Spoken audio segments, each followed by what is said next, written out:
जय हिंद दोस्तों, मैं अनूप कुमार आपके अपने YouTube चैनल जय काव्य एकेडमी में आप सभी का हार्दिक स्वागत करता हूं। बच्चों, आज मैं आपके लिए करंट अफेयर लेके आया हूं, कुछ महत्वपूर्ण करंट अफेयर डेली का। जैसे आज 8 सितंबर है तो 8 सितंबर के कुछ महत्वपूर्ण करंट अफेयर को आपको सामने रखूंगा या आपको बताऊंगा। आइए बच्चा देखते हैं, टाइम वेस्ट नहीं करना है, बस देखना है। देखिए 8 सितंबर का करंट अफेयर, ये बच्चा इम्पोर्टेंट है, समझ लीजिए ये इम्पोर्टेंट करंट अफेयर है जो आपके एग्जाम में ऐसे ही छप सकते हैं या किसी दूसरी भाषा में पूछ के छप सकते हैं, लेकिन ये करंट अफेयर आपके एग्जाम की दृष्टि से अति महत्वपूर्ण होने वाले हैं। जैसे पहला देखिए बच्चा, क्या है ये तो आप लोग सभी लोग जानते होंगे कि आज 8 सितंबर है और आज अंतर्राष्ट्रीय साक्षरता दिवस को आयोजित किया जाता है, जो यूनिसेफ के द्वारा यह प्रोग्राम चलाया गया था। एक सम्मेलन हुआ था आपके फ्रांस के पेरिस में, जो 1966 को आयोजित किया गया था। तो वहाँ पे यह डिसाइड किया गया कि एक अंतर्राष्ट्रीय साक्षरता दिवस को आयोजन करना चाहिए। तो उन्होंने 8 सितंबर को डेट निर्धारित किया और उसके 1966 की एक साल बाद 1967 से प्रतिवर्ष 8 सितंबर को अंतर्राष्ट्रीय साक्षरता दिवस मनाया जाने लगा। देख लीजिए, अंतर्राष्ट्रीय साक्षरता दिवस 8 सितंबर को, इसकी शुरुआत 1967 से हुई थी। मैंने कहा कि यूनेस्को संस्था के द्वारा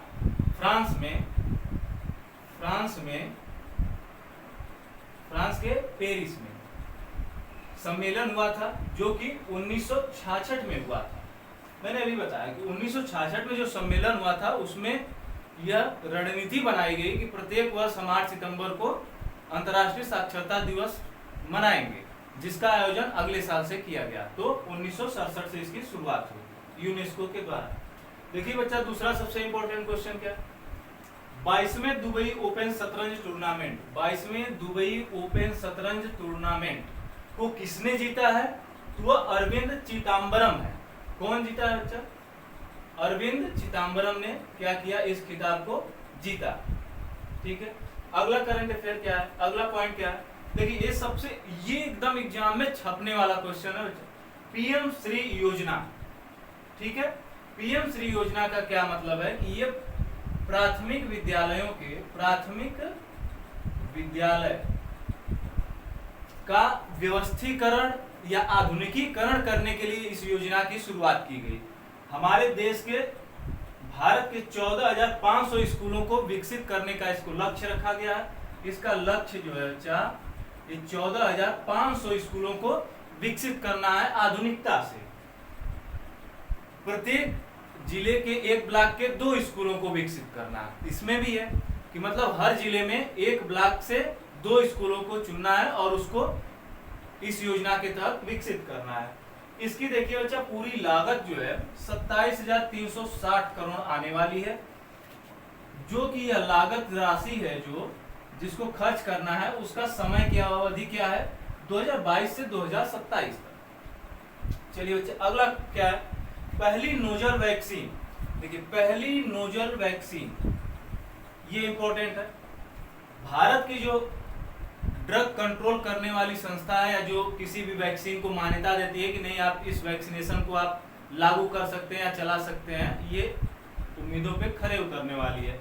तो जैसे पहली नोजल वैक्सीन की शुरुआत हुई है भारत में, जिसको drug controller general of India ने, जो विभाग है जो मंजूरी देता है, आपातकालीन स्थिति के लिए मंजूरी प्रदान कर दी गई है, जो भारत बायोटेक के द्वारा क्या किया गया, इस वैक्सीन को विकसित किया गया है। अगला क्या है? देखिए, ये तो अभी हाल ही में ब्रिटेन में चुनाव हुए थे। ब्रिटेन की नई प्रधानमंत्री लीज ट्रस बनी है, जिसमें भारतवंशी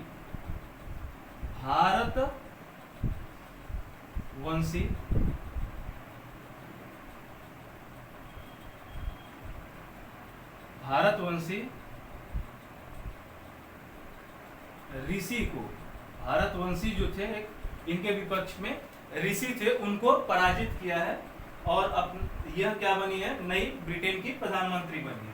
अगला देखिए बच्चा क्या है, भारत और जापान के बीच भारत और जापान के बीच 2+2 वार्ता, 2+2 वार्ता जो आपने सुना होगा, 2+2 वार्ता का आयोजन किया गया है। जो कहाँ आयोजन किया जाना है 2022 में, आपका यह जापान में होना है। और हमारे भारत की तरफ से भाग लेने वाले कौन है? तो हमारे भारत की तरफ से भाग लेने वाले एस जयशंकर जो विदेश मंत्री है वह है, और राजनाथ सिंह रक्षा मंत्री है। पहली इसकी जो 2+2 वार्ता हुई थी वो अपने दिल्ली में हुई थी 2020 में। कहाँ हुई थी? 2020 में, और स्थान क्या था बच्चा? दिल्ली था। ठीक है, आगे आते हैं। बायो विलेज, देखिए ये भी बहुत मोस्ट इंपॉर्टेंट गांव है। बायो विलेज या जैव गांव, जैव गांव कहाँ पे? त्रिपुरा में। किसको? भारत का प्रथम जैव गांव किसको? दासा पार को, जो कि त्रिपुरा का एक गांव है, देश का पहला जैव गांव है।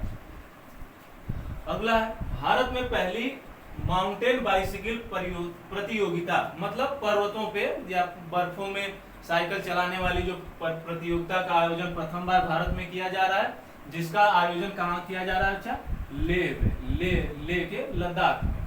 ठीक है, अगला है, साइबर सुरक्षा हेतु अभ्यास, साइबर सुरक्षा हेतु अभ्यास भारत और यूके के बीच। यूके मतलब यूनाइटेड किंगडम, यूनाइटेड किंगडम या कह सकते हैं ब्रिटेन।